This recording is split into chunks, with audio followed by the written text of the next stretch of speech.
Santa Alicia Adelaida de Italia, a la cual se la recuerda el 16 de diciembre. Fue una viuda, imagen de la mujer fuerte de la férrea Europa del primer milenio, una dama que fue amenazada y combatida, una reina y una emperatriz, una esposa y una viuda, buscando entre luchas desgarradoras contra los de su sangre, el hijo y el nieto, un camino de santidad.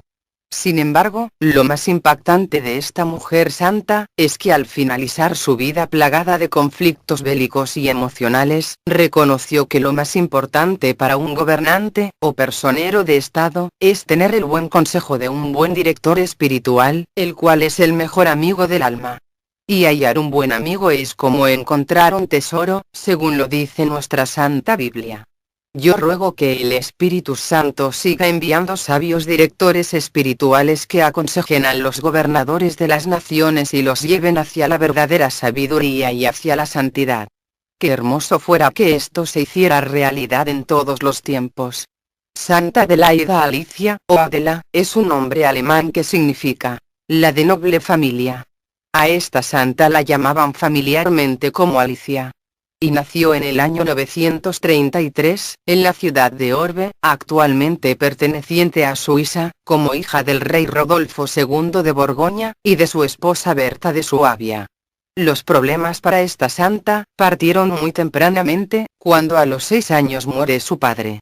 El gobierno recayó inmediatamente en el hermano mayor de la pequeña Adelita, Conrado III.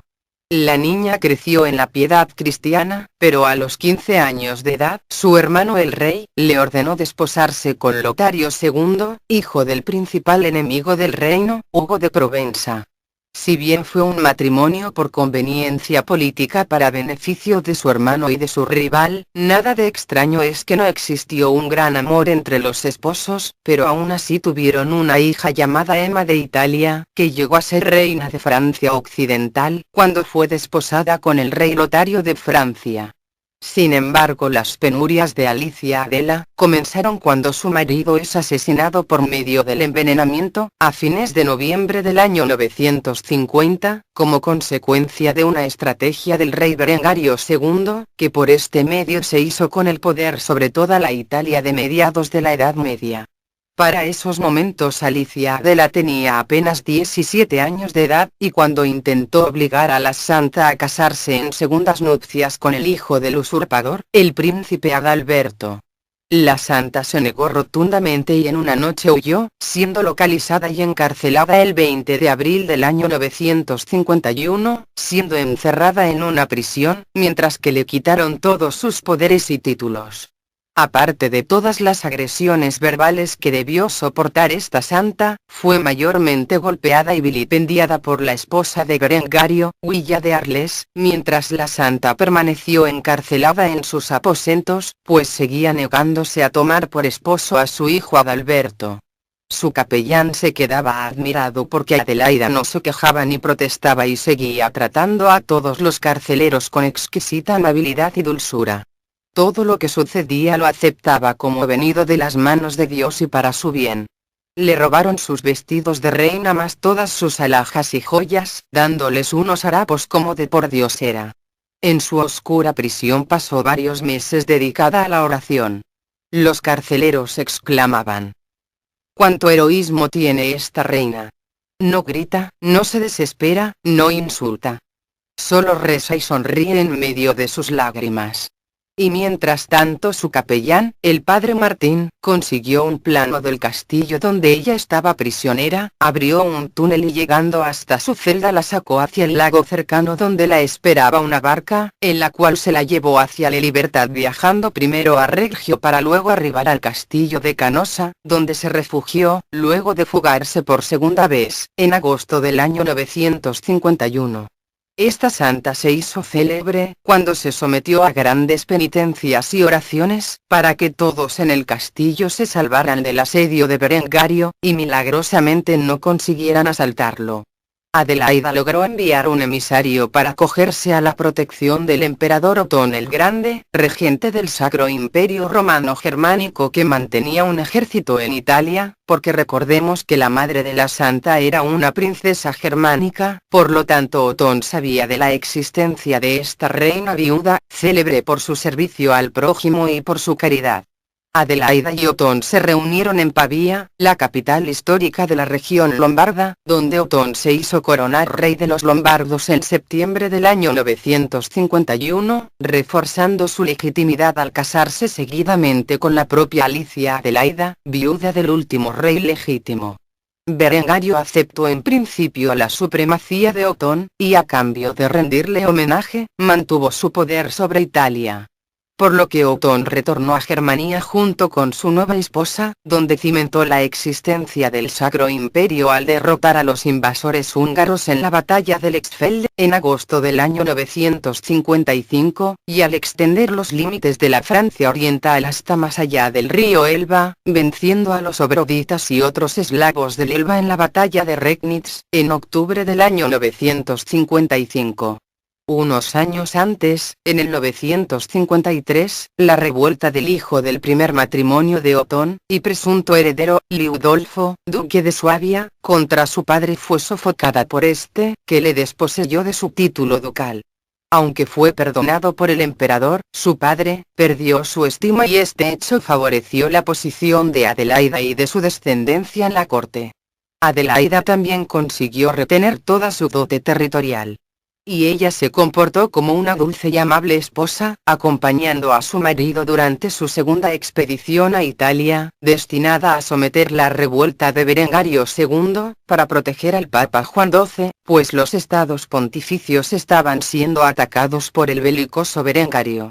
En Roma, Otón el Grande fue coronado emperador el 2 de febrero del año 962 por el Papa Juan XII, mientras que Adelaida fue coronada emperatriz en la misma ceremonia, excepcionalmente, pues no fue muy común este ceremonial de doble coronación emperador-emperatriz en el Sacro Imperio Romano Germánico.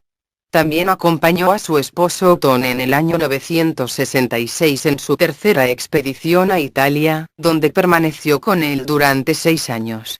Otón y Adelaida tuvieron 5 hijos, de los que solo 3 alcanzaron la edad adulta. Primero fue Otón II, el Sanguinario, que fue el sucesor de su padre como emperador del Sacro Imperio Romano Germánico. Su segunda hija fue Matilde, que siguió en muchas formas la espiritualidad de su madre, por lo que eligió la vida religiosa siendo abadesa de Quedlinburg desde el año 966, y acompañó a su hermano Otón II a Roma en las Navidades de 981, recibiendo de este un legado importante a su muerte, pero esta mujer fue también una audaz regente en Alemania de su sobrino Otón III durante su ausencia por el viaje a Roma del emperador. La tercera hija del matrimonio fue Riclinda, casada con Conrado de Ningen, duque de Suabia en el año 983. Otón el Grande reinó durante 36 años. Mientras tanto su santa esposa se dedicaba a socorrer a los pobres, a edificar templos y a ayudar a misioneros, religiosos y predicadores. Cuando su marido Otón I el Grande falleció el 7 de mayo del año 973 en Memleben, un palacio en las tierras familiares de los otónidas, a orillas del río Unstrut, su sucesor en el reino fue su hijo Otón II, y Adelaida ejerció como regente hasta la mayoría de edad del muchacho, marcando una poderosa influencia espiritual en la corte. Sin embargo, más tarde cuando su hijo se convirtió en hombre y se casó, su nuera, la princesa bizantina Teófana, la cual era dominante y orgullosa, le exigió a su marido que tenía que alejar del palacio a la reina Adelaida. Otón aceptó semejante infamia y echó de su propio palacio a su santa madre en el año 978.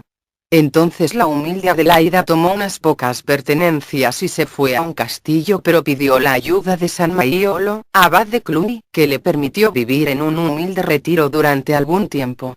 En su exilio, repartió su tiempo viviendo parte en Italia y parte en el Arrelato con su hermano Conrado, rey de Borgoña, por cuya mediación se reconcilió finalmente con su hijo. A principios del año 983. por lo que su hijo Otón II la nombró su virrey en Italia.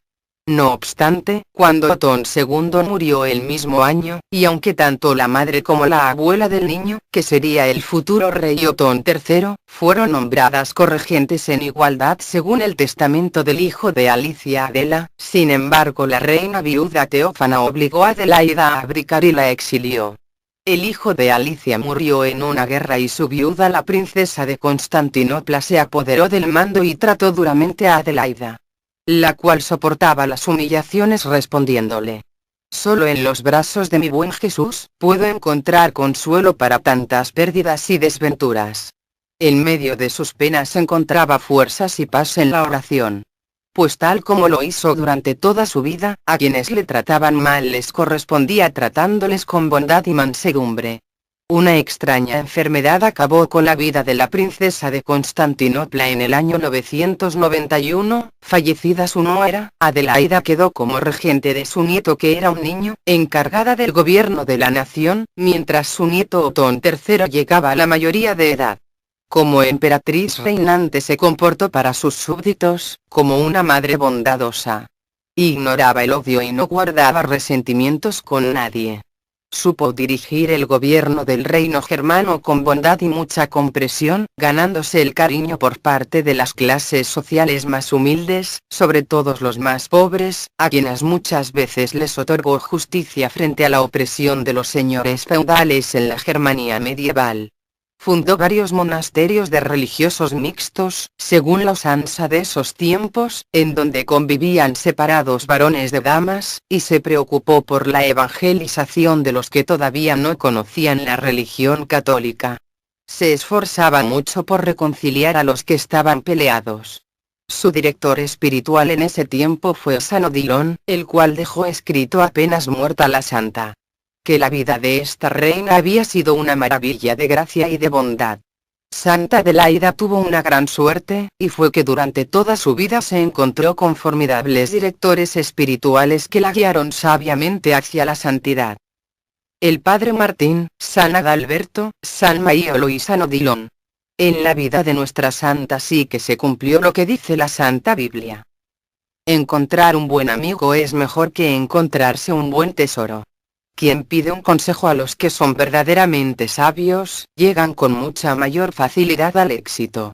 En el 995, cuando su nieto Otón III ascendió a los 15 años como emperador, y empezó a reinar personalmente, Adelaida fue libre de dedicarse exclusivamente a sus obras de caridad, en particular a la fundación y restauración de casas religiosas, monasterios, iglesias y abadías.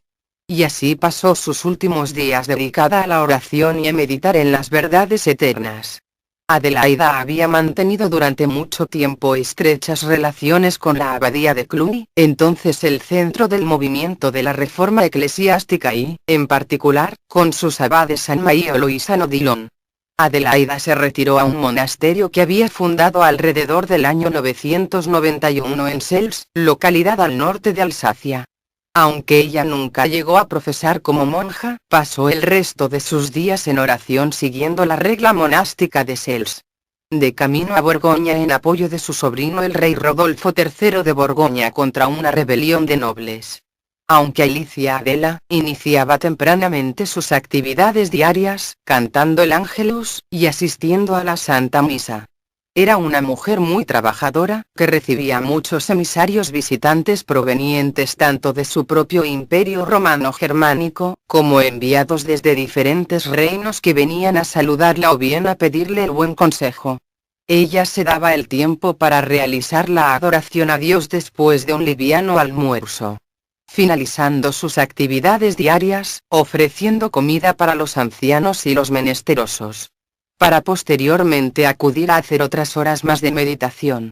Agotada luego de una vida plagada de desgracias, pero también de gran dicha, porque ella siempre había aceptado sus penalidades tal como si fuesen una ofrenda al Señor. Cae definitivamente en cama a principios de diciembre. Ella misma predijo que no llegaría a ver el inicio del segundo milenio, lo cual se cumplió cuando falleció en Santa Paz, a los 66 años de edad, el 16 de diciembre del año 999. a días de iniciarse un nuevo milenio después de Cristo. Y aunque las ingratitudes y persecuciones le hicieron sufrir mucho durante toda su vida, al morir se había ganado la estima y el amor de toda su nación. Estuvo asistida por San Huilligis, obispo de Maguncia, que le dio los santos sacramentos. Adelaida fue enterrada en la abadía de Seltz, en donde vivió durante sus últimos 4 años de vida, aunque después de unas graves inundaciones, que casi la destruyeron por completo en 1307, las reliquias de la santa, milagrosamente salvadas, fueron trasladadas a la iglesia parroquial de la localidad de Seltz, dedicada a San Esteban, donde en la actualidad descansan. Adelaida se dedicó constantemente al servicio de la Iglesia y del Imperio como guardiana de ambas y garante de la paz. También se interesó por la conversión de los eslavos de las Marcas orientales. Históricamente ha sido considerada una de las principales artífices de la labor de la Iglesia católica en la construcción de la cristiandad en la Europa central. Su día de fiesta, el 16 de diciembre, aún es recordada por la Iglesia católica alemana. Lo interesante de la vida de Santa Alicia Adelaida de Italia, es que una de sus conversaciones con la única dama de compañía que la siguió en su reclusión, llamada Ingunda, quedó plasmada en la literatura medieval germánica. Pues esta mujer, maravilló con su sabiduría y carisma, desde los más humildes siervos, hasta los más poderosos caballeros feudales de toda la Europa central. Este relato que demuestra la impresionante tranquilidad y paz de esta santa reina viuda, ocurre hacia fines del año 950, cuando su primer marido, el rey Lotario muere por medio del envenenamiento en una fiesta ofrecida por su rival, Berengario, junto a su cruel esposa, Vila. Estos usurpadores, luego de cometer el asesinato, toman prisionera a esta dulce reina viuda, torturándola para obligarla a desposarse con el hijo de estos villanos.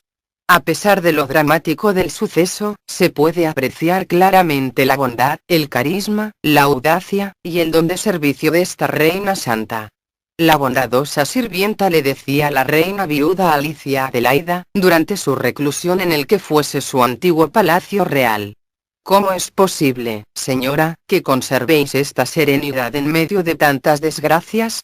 Alicia le respondió: ¿y qué adelantamos con llorar? Cierto que a veces es difícil dominar nuestros sentimientos y compostura, pero cuando el dolor me agobia pienso en lo que Cristo sufría durante su agonía en el Monte de los Olivos, luego en su pasión, y finalmente las humillaciones y vilipendios en la cruz, y eso me llena de consuelo. Porque mis aflicciones y desgracias no son nada, ante eso. Pero, es tan terrible lo que os ha pasado.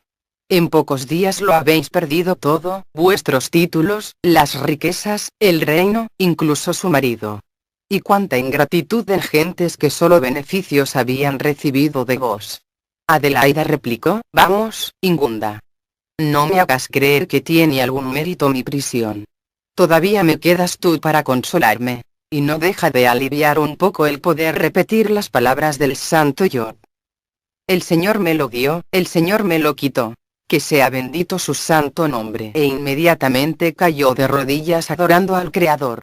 Quienes así hablaban eran una reina destronada, llamada Adelaida Alicia de Italia, y su antigua camarera, la única servidora que le quedaba. Pues todas sus otras servidoras se habían dispersado ante la tragedia de la reina, que se encontraba apresada en sus aposentos, casi sin comida ni bebidas.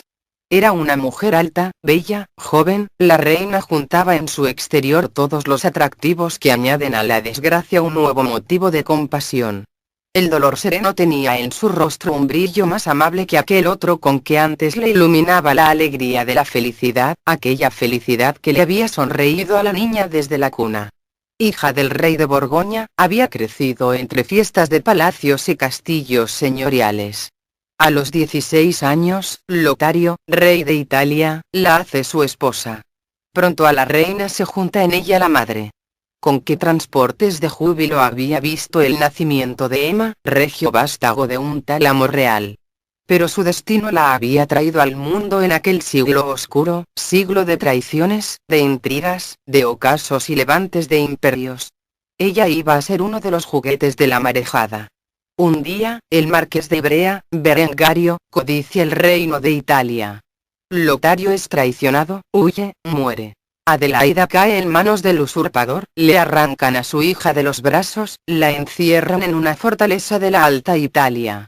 La pompa antigua se ha desvanecido como humo, y he aquí ahora a la joven reina encerrada en una habitación estrecha, oscura, húmeda e incómoda, estrechamente vigilada y expuesta a todas las humillaciones y malos tratamientos.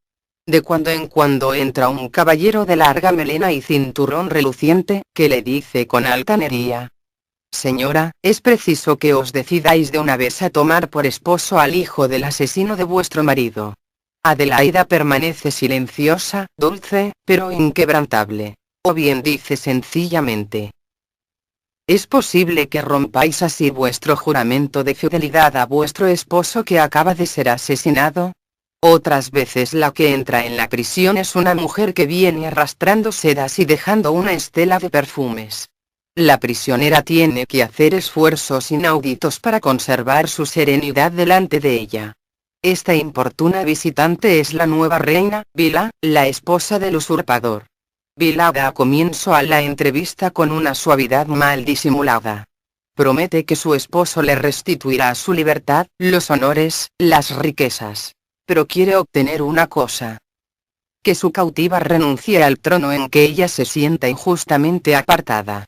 Alicia Adelaida sigue callando, no quiere discutir por temor a sus palabras. Piensa en su pequeña hija Emma, llora y reza.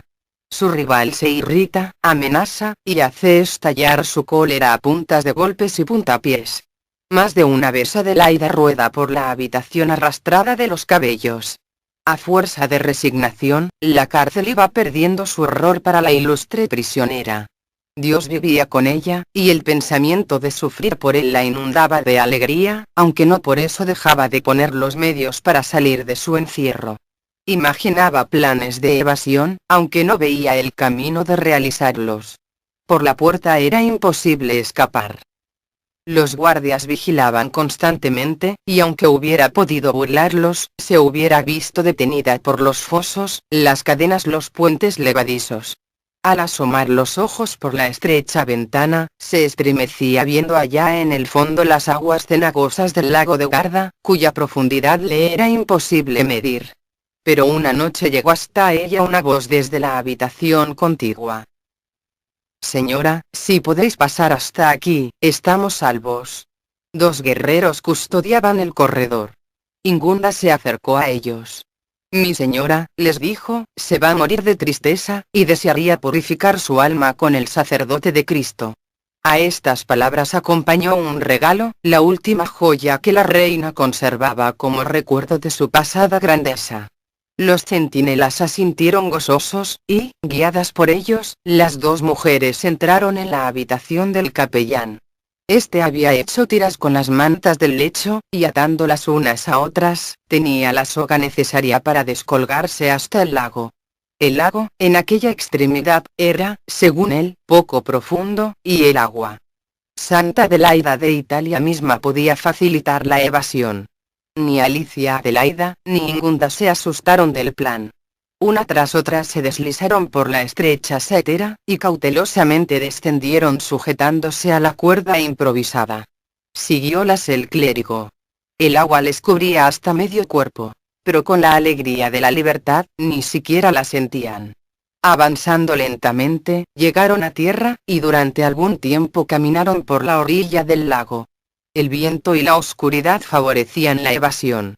Al poco tiempo, el clérigo se separó para ir a dar la noticia a un castellano de las cercanías y pedirle su favor. Entretanto, las dos mujeres se escondieron entre el follaje de la ribera, y allí permanecieron todo el día siguiente, aguardando la muerte de un momento a otro. Las gentes de la fortaleza las buscaban, y más de una vez pasaron cerca de su escondrijo. Llegó la noche y empezaron a sentir hambre, cuando, a la luz de la luna, vieron que una lancha se acercaba a la ribera, y dentro de la lancha no tardaron en descubrir a un pescador. Las dos fugitivas temblaron de pies a cabeza y hacían esfuerzos desesperados para ocultarse a las miradas de aquel desconocido. Fue inútil. Al verse descubiertas, decidiéronse a dejar las malezas, y, dirigiéndose al barquero, le dijeron con voz suplicante: «Buen hombre, queremos confiarnos a tu bondad. Somos unas pobres peregrinas que hemos perdido la ruta, y si no vienes en nuestro auxilio nos vamos a morir de necesidad». El pescador se compadeció de ellas y las recogió en su barca. «Poco es», dijo, «lo que puedo ofreceros, pero aquí tengo agua y un pez grande que acabo de coger». Además, como todos los que se dedican a pescar, tenía fuego. Era bastante para remediar una necesidad urgente. Generosamente, puso el pez en el fuego, y cuando la piel empezó a tomar un color rosado, lo partió y lo puso delante de las dos mujeres. Fue una cena sencilla, pero sabrosa, interrumpida por un trote de caballos.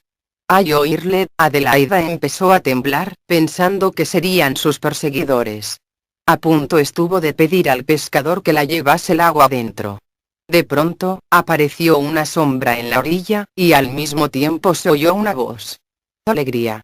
Era el fiel capellán, que venía con un grupo de caballeros dispuestos a salvar a su antigua señora. Rápidamente la arrancaron de la lancha, y al amanecer entraban ya con ella en el castillo de Canosa. Así salió la reina de Italia del poder de sus enemigos. Vino después el asedio de Canosa por Berengario, que quería recuperar su presa. Pero en lo alto de los Alpes se oyen galopar de corceles y estruendos de tropas guerreras. Es el rey de Germania, que viene a poner orden en las facciones italianas. Berengario huye delante de Otón. Adelaida cae de hinojos ante su libertador, llena de agradecimiento. El príncipe la levanta, y, prendado de su discreción, de su hermosura y de su historia, la hace su esposa. Nuevamente es reina de Italia, y los pueblos germánicos la llaman su señora. Nace el Imperio Romano Germánico, y el pontífice de Roma coloca sobre las sienes de Otón y Adelaida la otrora corona de Carlomagno. Así suele dar vueltas la fortuna. Los antiguos verdugos se han convertido en humildes vasallos. Pero la emperatriz no sabe vengarse más que haciendo beneficios. En torno suyo, con dignidad y silencio, se convierte en una reina del perdón, la suavidad, la mansedumbre. Ni en su frente hay altivez, ni orgullo en su corazón. Recuerda las vicisitudes pasadas y piensa en aquella primera gloria que se pasó como un sueño. Tal vez se decía en su interior, como el rey de la fábula: «A reinar, fortuna, vamos. No me despiertes, si sueño, y si es verdad, no me aduermas». Mas sea verdad o sueño, obrar bien es lo que importa. Si fuere verdad, por serlo, si no, por ganar amigos para cuando despertemos. Obrar bien. Tales son las palabras que resumen la vida de Adelaida en el Palacio Imperial durante casi 50 años.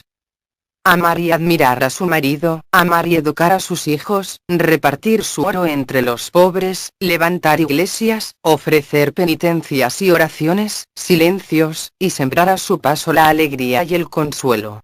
Y los pueblos que llamaron a su marido Otón el Grande, le dieron a ella el título más hermoso de Adelaida Alicia, la Santa. Tal como pasaría a ser conocida durante el apogeo y los finales del medievo en la Europa central.